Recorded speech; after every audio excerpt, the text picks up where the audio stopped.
Hello everyone and welcome to this very special broadcast. I don't need to introduce Neerja Choudhary to you. She's someone you see on your television screens often enough. She's been a veteran journalist, a journalist for 40 years, a political analyst, and now the author of a deeply fascinating book called How Prime Ministers Decide. Neerja ji, welcome here to our studios. This is your first book. That's right. This is your first book and you write about India's prime ministers. There have been 14 prime ministers that India has had. You have picked 6 and you have chosen to write about 6 of them. How was that decision made? Who do you pick, who do you not pick? And rather interestingly, you have not picked Prime Minister Modi or Pandit Nehru. That's right. I think the thumb rule that I decided to use was to go for prime ministers who had completed their term. Now, the exception was Jawahar Nehru and VP Singh. Now, I didn't leave out Nehru because it has become fashionable to rubbish him. But I felt my political consciousness started after Nehru. And whatever I would do about Nehru would be a cut and paste job. And VP Singh I chose because even though he lasted for 11 months, he changed the political landscape of India forever. So he's the one I've included. The Prime Minister most difficult to leave out was Narendra Modi because he looms so large in public consciousness at the moment. But as I decided that I would go in for it, but as I started to do research and even writing as a draft, I felt that I would not be able to do justice to it because it was work in progress. I didn't have the benefit of hindsight as I did with the other prime ministers.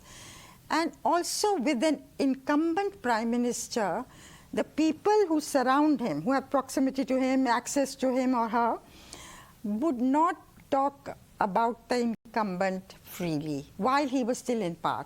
The people who talked to me about the other prime ministers mostly did so after they went out of power.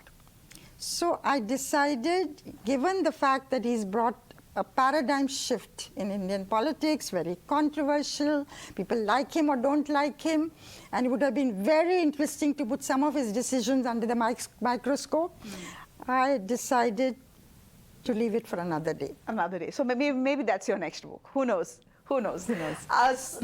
In your first few pages, Neerja ji, you write that it's often lonely at the top.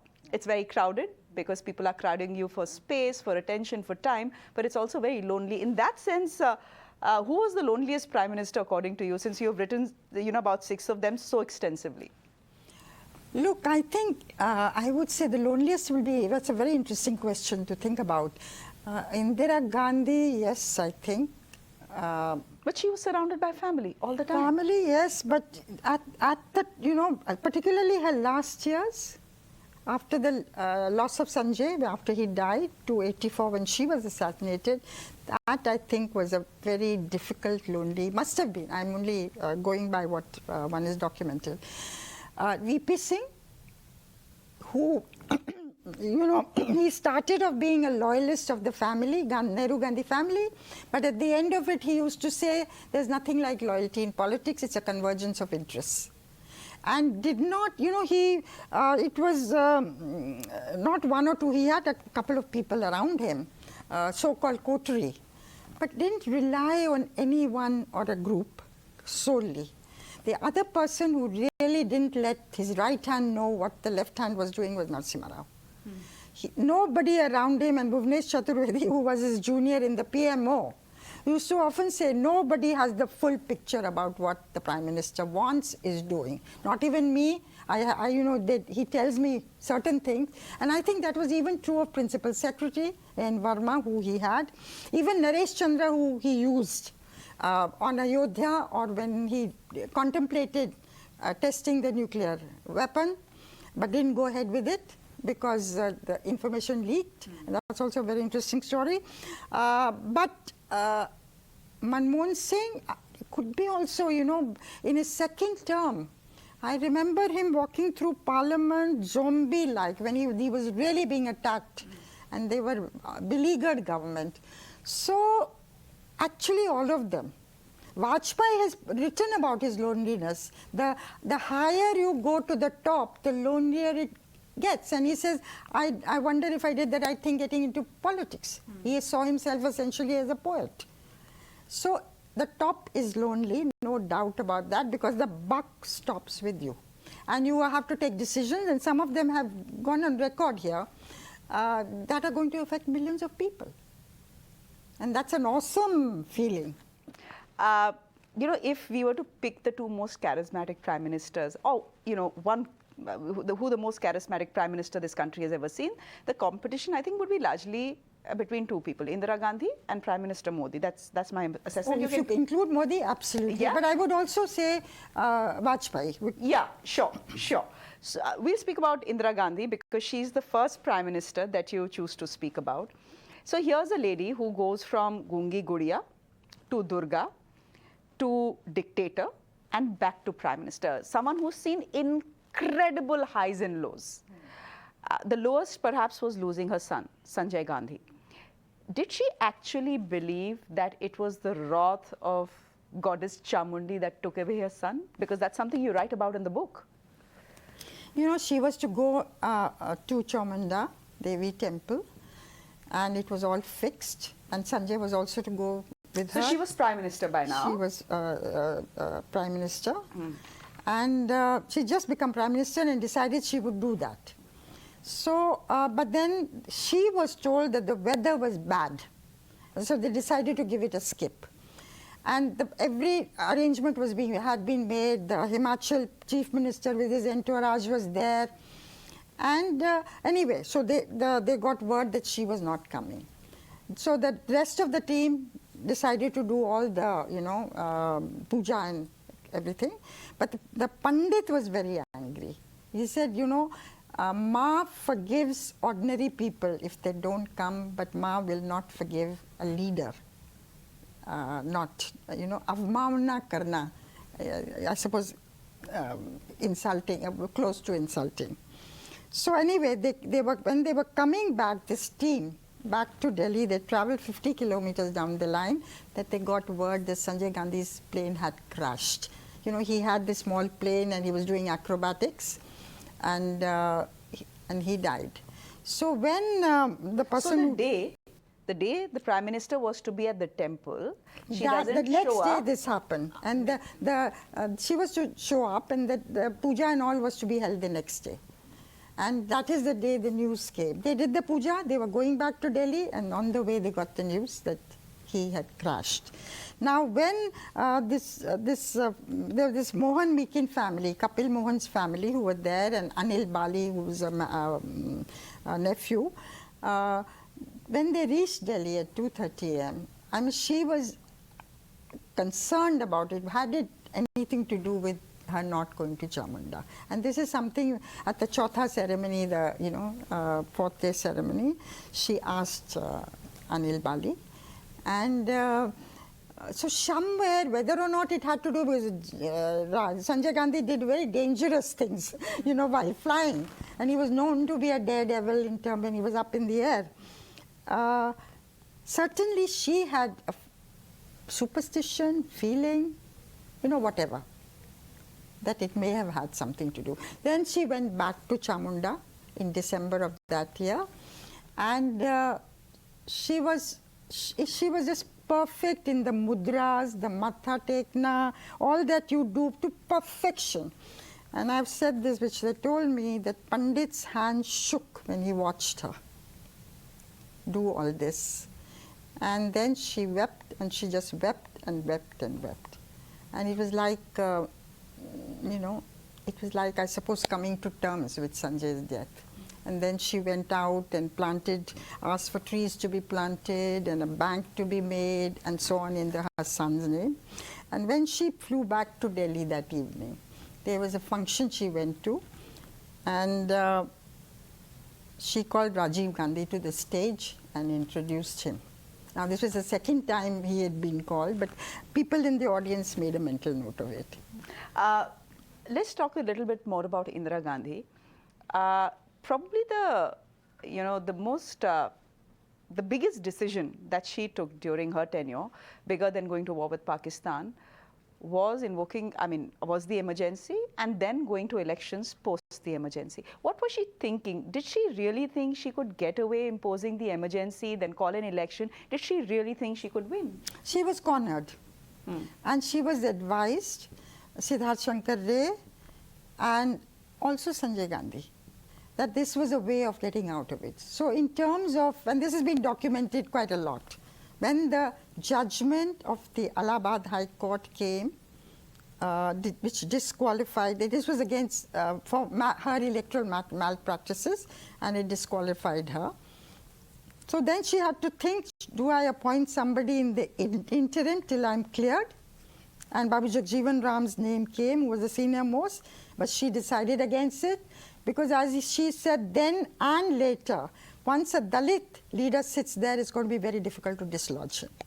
So then she had to choose her options and decided on the emergency, imprisoning all the opposition leaders, suspending fundamental rights, press censorship, all that we know what happened during the emergency. And Sanjay Gandhi emerged as an extra constitutional authority in the country, taking decisions. Now, why did she go in for elections in 1977? This tantalizes people even to this day. Was it, some people believe it was the Nehru's daughter reasserting inside her, Nehru, the Democrat's daughter. And she felt whatever she had done was not right. Some people feel that it was international opinion which had turned against her. Many of her personal friends that she had made when she traveled with her father and she respected, they had turned against her. Or Vinoba Bhave kept, who she relied on, kept writing to her, when are you going to do it, and so on. And others believe that Sanjay was getting out of control, that he was taking decisions in her name which were embarrassing, and there was possibly a plan that the system could be changed, talking about the presidential kind of system. Yes. So whether, that's the reason why she did it. My own sense, coming through in my conversations with several people, is that Sanjay was the reason why she went in for elections. She wanted to legitimize his role through an election. And she was, to say that she thought she was going in for elections again, which is a hypothesis put out, that she would lose and yet she would do it for spiritual reasons, to make amends, whatever. I personally don't buy that. She was too much of a politician, a hard-nosed politician, to go in for something like that. So she really thought she would come back at that particular moment, and she was grooming her son, but she wanted to rein him in a little bit. And then when she came back to power, Sanjay wanted to become the Chief Minister of Uttar Pradesh. She prevented that. She said, no, I want him here. And though I haven't said this in the book, the talk at that time was that in 1982, when the presidential election came, she might become the president and hand over the reins of the country to Sanjay. Now that was not to be. 1980, Sanjay went. And somebody else became president. And we know who became Prime Minister. It was her son, Rajeev Gandhi. Yeah, that is after her death. That is after her death. You call the chapter on Rajiv Gandhi the secular Prime Minister who undermined secularism. So here's a forward-looking Prime Minister. Here's a young Prime Minister. He was only 40. He's liberal. He's forward-looking. He's well-liked. He's a Prime Minister who has an unprecedented mandate. 414 seats? Yeah. What goes wrong for the guy to come down to 197? Was it just Shah Banu? Was it Bofors? Was it the both of them? And what explains his Shah Banu decision? You're absolutely right. When Rajiv came to power, he was the new hope of India. He came like a fresh breath of fresh air.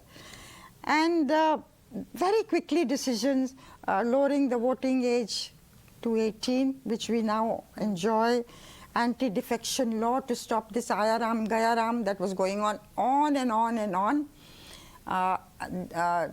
solving problems that had defied Indira Gandhi. Punjab, so much conflict was there. Assam, so much conflict was there. Mizoram, he signed those 3 accords very, very quickly, had dialogue with the leaders of these states. And then came Shah Banu in 1985, April, a very innocuous judgment which is happening every day, giving maintenance to an old woman who'd been married for 45 years with 5 children, who'd been divorced, and she had gone to court asking for maintenance, and the first amount given was ₹25 per month. And the Muslim community went up in arms that this is interference in personal law, though the judgment was given under the Criminal Procedure Code, which has a section about helping the destitute. And then with this community irate and parliament discussion, Arif Muhammad Khan was supported it at the instance of Rajiv Gandhi. He decided anyway by the end of the year to bring in what was called the Muslim Women Bill to undo the Shah Banu judgment.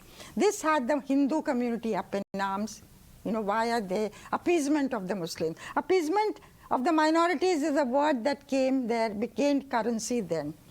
And then he decided to get the locks at the Babri Masjid Janmbhoomi, which had been put there after 1949, opened through a court verdict. But the court had been not giving a verdict year after year after year. That day, the court gave a verdict. The Doordarshan cameras were outside ready because they were expecting it. And it led to conflict, and it satisfied neither the Hindus nor the Muslims. So Rajiv Gandhi, sincere, well-meaning, forward-looking, set up 6 technology missions, fell between these 2 stools of caste and community, and did not, maybe because of his Western-oriented upbringing and education, didn't understand the hold caste and community and religion had in the psyche of India. And he was naive, inexperienced, and that is why then, of course, Mr. Vishwanath Pratap Singh, finance minister, fell out, Bofors came, all that story followed. And in 1989 winter, VP Singh replaced him as prime minister. VP Singh, you write about him next, the only prime minister that you write about who has not completed a full term. In fact, he didn't even manage to complete a full year. That's right, 11 months. 11 months, 11 months. His chapter, you call his chapter the crafty prime minister who remade Indian politics. The only leader who actually left the Congress and could manage to craft a solid alternative and become prime minister. No one since has been able to do it. You know, he brought in Mandal. This Mandal Commission's report to give 27% job reservation in government services and public sector undertakings to the OBCs, the backward classes. Now that created a complete backlash, but he did it at that time to save his beleaguered government, because he was, from within he faced a challenge. He faced a challenge from Rajiv Gandhi, and there was a lot of, from the BJP getting assertive. So he had to, there was this pincer movement that he had to fight. Now his contribution, and then he lost the government, of course, because the BJP withdrew support to him, his government. They felt that it was, their own constituency of the upper caste, middle classes, had turned against them because of the Mandal decision, so they had to do this. Now, if you look at it, what were his 3 contributions? Actually, when you look at it, many people have left the Congress. R.K. Hegde, Mamata Banerjee, Sharad Pawar, Jagan Reddy, several more, because they differed with the leadership in the Congress. They formed their own regional outfits. They became chief ministers. Chandrasekhar also became prime minister at the head of a rump that broke away from the Janata Party. He was supported by the more dominant Congress party, lasted also a few months. VP Singh was the only one who managed to craft a national alternative to the Congress. Now you have the opposition parties getting together to craft a national opposition to Narendra Modi-led BJP. Whether they'll succeed, we don't know. What happens in 2024 remains to be seen. But VP Singh did that in just about 2 years, maybe even less than 2 years. And secondly, he dealt such a body blow to the Congress party that it did not recover after that. It never came to power on its own. In Narasimha Rao's time, it came as a minority. He broke other parties and became a majority. And under Dr. Manmohan Singh, it was a coalition that the Congress led. Never again came to power on its own. The Nehru Gandhi family never led the government after that. And what he did, he used to often talk about this, that he brought in the regional parties in the national government. So he felt that it would give them stakes in national politics and give them a very different perspective. So even though DMK at that time had not won any seat in the Lok Sabha, he brought them in the government. So he used to say very proudly that this is something I managed to do. But he said, "Gol kar diya, lekin tang toot gayi." And he went out of power. And he's not, you know, the leadership that the Mandal movement spawned, which is Mulayam Singh Yadav, Lalu Yadav, Nitish Kumar, Ram Vilas Paswan also you can say benefited, Ashok Gehlot, Shivraj Chauhan, Uma Bharti, all the, you know, OBC leadership that the states have seen. And finally, in 2014, Narendra Modi, another OBC leader, becoming the Prime Minister of India. So if you look at it today, had Mandal decision not being taken by VP Singh, the base of the BJP would have been very different. It was a Brahman Baniya party. Correct. Today, look at the way, you know, OBCs and most backwards, the Mahabadalits, the Pasmanda Muslims also, that they are now making as part of their constituency. You just spoke about the BJP. So let's talk about Atal Bihari Vajpayee. I come from Lucknow. He was a much loved MP. Everyone seems to have liked him. You know, he had acceptance across the board. How was he a moderate in the RSS fold? How is it even possible to be a moderate in the RSS fold? He started as a pracharak. That's true. And then, of course, you know, started to look after the magazines, a couple of magazines, and then, of course, went into parliament in the 50s. Mr. L.K. Advani used to say this often. You know, we've come through the same stream, but he's seen as a moderate and I'm seen as a hawk. But that was partly also because of the Rath Yatra that Advani led. But Vajpayee, you know, Nehru liked Vajpayee's oratory and had sent word to foreign missions, Indian missions abroad, to encourage, you know, when he goes abroad, to let people meet him. Nehru was fond of him. And when Khrushchev came to India in 1960 from the then Soviet Union, and there was a banquet when Vajpayee and Nehru was introducing all the guests. When Vajpayee came forward, he introduced him as our future Prime Minister. So Vajpayee's parliamentary skills, oratory skills, were something that helped him. And then across-board relationships with other party people, that gave him a certain image. You know, a very interesting story, I must tell you this. You know, Vajpayee got cancer. Not many people know this. I didn't know that. You didn't know? I asked Yashwant Sinha when I was writing this book. I said, did you know that he had cancer? He said, no, I don't know. I don't know this even till today. So his own finance minister did not know. But every prime minister since Rajiv Gandhi, when Rajiv Gandhi died, Vajpayee paid him this tribute that Rajiv Gandhi had actually saved his life. And he sent him abroad for treatment, and you are to stay there till it's all over. And every successive prime minister used to send him to the United Nations General Assembly, ostensibly. Of course, he would love that. He loved to be there, meet people, you know, from different countries, be in a safari suit. But nobody squeaked. Nobody leaked this information. Finally, let's speak about Moni Baba. Prime Minister Manmohan Singh. He himself had said that history will judge me a little more kindly than you're doing at this point of time. So here's someone who's, who's accused of being remote controlled by his bosses, someone who's just an accidental prime minister. In fact, I remember, being packed off to Italy, to Orbisano, where Sonia Gandhi comes from, because everyone had thought that Sonia Gandhi is becoming Prime Minister. And then 48 hours later, we were told, oh, stop doing what you're doing because it's now Manmohan Singh who's becoming Prime Minister. So yes, an accidental Prime Minister, but he does manage to show that he had political instinct, at least on one occasion. Yes, absolutely That's right. the new Shah. theory, yeah. Yes. Of course, you know, that's a very interesting story why Sonia Gandhi turned down prime ministership. It was Rahul Gandhi who said, my daddy died, she was assassinated, my father died, and in 6 months' time you are going to die.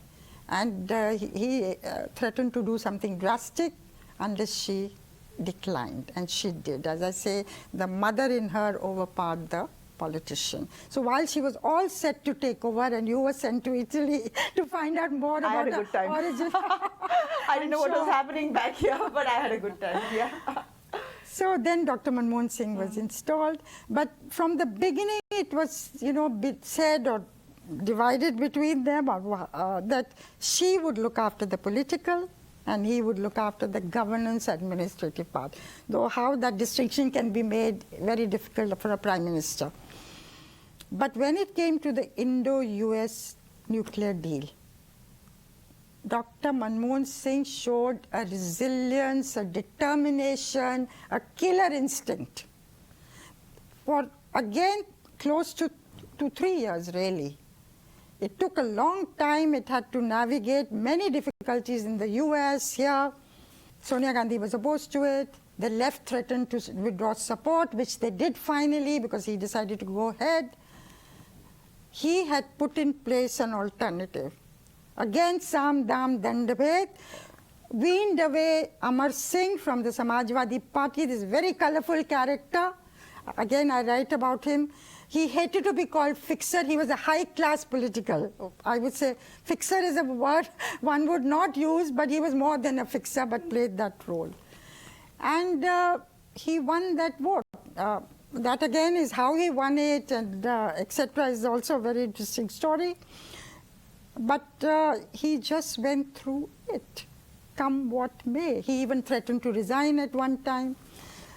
And I think what helped is the chemistry he had with US President George Bush. US saw India as a counterfoil to China. They had their own consideration, but also at work was this personal chemistry. And people, experts who know what happened and observed the scene very closely, felt that no other two people could have made it work. So Manmohan Singh, yes, and as I say, you know, that it is because of China that the US went in for wooing India. It is India wanting a strategic relationship with the US, and that has now gone apace. We've seen what Mr. Modi's recent visit to the US, all that happened. But somewhere there was also a feeling in Dr. Manmohan Singh, it was like saying, I am going to be my own man. This is the one occasion where he was his own man. What's fascinating stories you tell in the book, and we've not been able to capture even 1/10 of what is in the book. So I'd urge all our viewers to read the book. It's called How Prime Ministers Decide. It's been written by Neerja Choudhary. Neerja ji, thank you so much for your time here. Thank you so much for speaking to us. Thank you.